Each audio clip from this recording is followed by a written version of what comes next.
కాళీమాత లక్ష్మీమాత సంపూర్ణ కథ. భారతీయ సనాతన ధర్మంలో కాళీమాత మరియు లక్ష్మీమాత ఇద్దరూ పరాశక్తి యొక్క రెండు విభిన్న రూపాలు. ఒకరు సంహారశక్తి, మరొకరు సృష్టి మరియు సంపద శక్తి. పూర్వకాలంలో అసురులు దేవలోకాన్ని వణికించారు.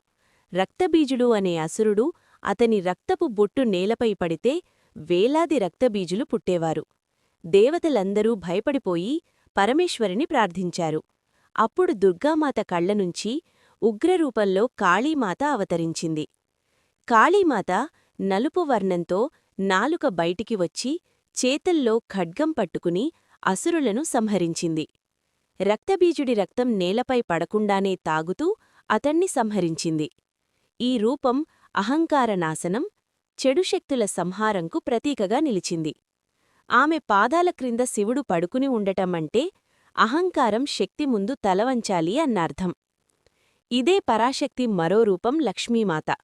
సముద్రమథన సమయంలో దేవతలు మరియు అసురులు అమృతం కోసం క్షీరసాగరాన్ని మథించగా, ఆ సమయంలో పుష్పాల మధ్యనుంచి స్వర్ణకాంతితో లక్ష్మీమాత అవతరించింది. ఆమె చేతుల్లో కమల పుష్పాలు, ముఖంలో కరుణ, దయ కనిపిస్తాయి. లక్ష్మీమాత సంపద, శాంతి, ఐశ్వర్యం, సౌభాగ్యంకు ప్రతీక. ఆమె విష్ణువుని వక్షస్థలంలో నివసిస్తూ లోకానికి స్థిరత్వాన్ని ప్రసాదిస్తుంది.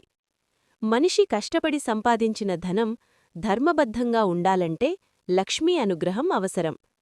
కాళీమాత భయం కలిగిస్తే లక్ష్మీమాత ఆశనిస్తుంది. ఒకరు చెడును తొలగిస్తే మరొకరు మంచిని ప్రసాదిస్తుంది. రెండు రూపాలు ఒకే శక్తి యొక్క సమతుల్యత.